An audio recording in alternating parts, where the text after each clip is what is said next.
Les 4 évangélistes racontent la résurrection du Seigneur.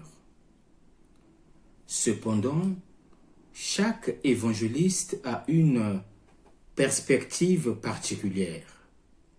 Chacun met l'accent sur un aspect qu'un autre n'a pas mis en évidence. On peut dire que les 4 évangélistes nous offrent une vision du mystère chrétien. Marc veut conduire à la foi en l'évangile. Celui qui entend la parole rencontre directement le Seigneur qui parle et agit. C'est le premier niveau de la résurrection. Le deuxième niveau est celui de Matthieu, qui met en évidence la vie nouvelle de ceux qui ont entendu la parole. La parole du Fils fait de nous des frères. L'expérience de la résurrection chez Matthieu est donc la vie fraternelle. La communauté est le lieu où se vit l'amour du Fils. Luc, à son tour, souligne la dimension missionnaire. La fraternité nous ouvre à tous les hommes. Enfin, Jean déclare l'importance de croire sans voir. Dans les récits de Pâques, les évangiles diffèrent, bien qu'ils aient en commun les éléments fondamentaux. Parmi ces récits, nous pouvons citer la découverte du tombeau vide, l'annonce de la résurrection et les rencontres avec le ressuscité. Le passage que nous avons proclamé en cette nuit raconte l'expérience du matin de Pâques des femmes qui vont au tombeau. Marc précise la raison pour laquelle les femmes vont au tombeau: oindre le corps de Jésus avec des huiles aromatiques. Cette intention n'apparaît ni dans Matthieu ni dans Jean, qui se limite à parler d'une simple visite funèbre au tombeau. Au sépulcre, elles rencontrent l'ange et entendent son message. Que fait l'ange? L'ange communique la parole de Dieu aux femmes. Et que fait la parole de Dieu en nous? Elle fait rouler la pierre qui nous retient dans le vide. Elle nous tire des ténèbres pour nous conduire à la lumière. C'est l'expérience que chacun de nous fait à travers la parole. L'ange annonce ensuite aux femmes que le tombeau est vide. La pierre a été renversée. Il s'agit là d'une déclaration divine. Il est notifié aux hommes par Dieu que Jésus est ressuscité. Le contenu des paroles de l'ange n'est pas une description de la manière dont la résurrection de Jésus s'est produite, ni une preuve du fait. L'ange ne fait qu'annoncer le fait de la résurrection de Jésus par Dieu. La deuxième partie du message de l'ange contient l'annonce aux disciples. Ils sont dispersés et doivent être réunis.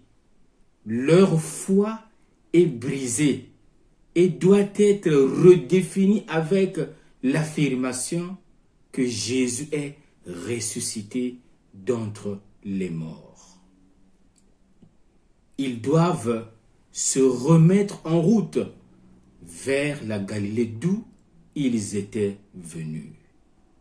L'indication géographique de la Galilée souligne la continuité de la Sequela Christi, de sorte que les disciples doivent y retourner pour comprendre, à la lumière de la résurrection, les paroles et les gestes de Jésus. Les femmes écoutent les paroles de l'ange et vite, elles quittent le tombeau.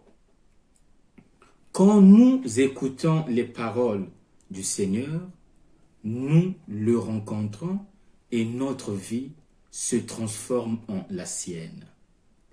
Ces femmes, pour rencontrer le Seigneur ressuscité, sont envoyées à leurs frères, les disciples. C'est en allant vers l'autre que nous rencontrons l'autre.